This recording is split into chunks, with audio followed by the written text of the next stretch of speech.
Next topic name is two-dimensional array. Two-dimensional arrays. So far, we have discussed the array variables that can store a list of values. There should be situations where a table of values will have to be stored. That is the number. There are four rows and three columns. Rows declared as sales girls and columns declared as item 1, item 2, like that. Consider the following data table which shows the value of sales of 3 items by 4 sales girls. Memory layout of the two-dimensional array. The subscriptions in the definition of the two-dimensional array represents rows and columns. This format maps the way that data elements are laid out in the memory. Row declared as 0 row and 0th column. First row and first column. Second row and second column. Each row start from the 0 and each column start from the 1. There are 2 of 2. 2 of 2 means 3 of 3. First row, second row and third row. First row contains 0 of 0. Second row contains 0 of 1, 0 of 2, 1 of 0, 1 of 1, 1 of 2, 1 of 2 of 0, 2 of 1 and 2 of 2. This is the memory layout. Each row start from 0. First row start from 0 and first column start from 0. Next topic is a multi-dimensional array. C allows arrays of 3 or more dimensions. The exact limit is determined by the compiler. The general form of a multi-dimensional array is type array name of S, S2, S3 up to Sm, where Si is the size of the ith dimension.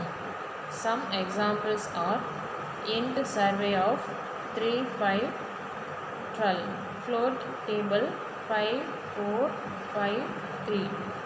Survey is a 3-dimensional array declared to contain 180 integer type elements. Similarly, table is a 4-dimensional array containing 300 elements of floating point type. Next topic is dynamic array. So far, we have created array at compile time. An array created at compile time by specifying size in the source code has a fixed size and cannot be modified at runtime. The process of allocating memory at compile time is known as static memory allocation.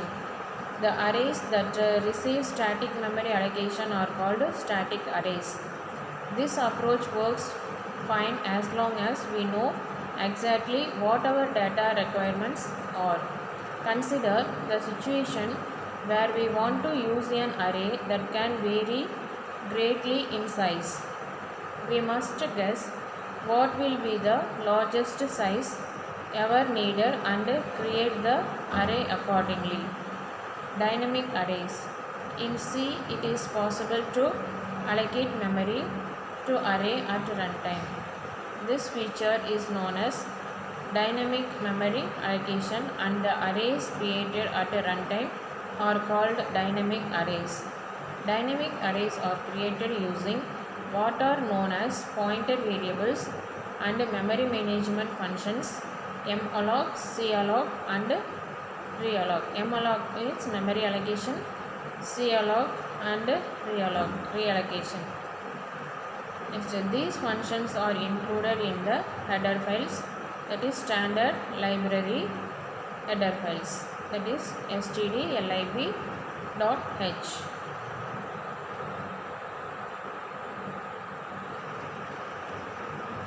Here in this video, we discussed about what is the array and what are the types in array. It has array means sequence of elements is called array. It has it stored more number of values in same data type.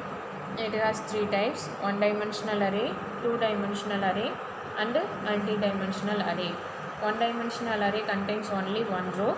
Two-dimensional array contains number of rows and number of columns, and multi-dimensional array means more number of that has 3 rows and 3 columns. This is the example of multi-dimensional array. Thank you for watching this video. Thank you.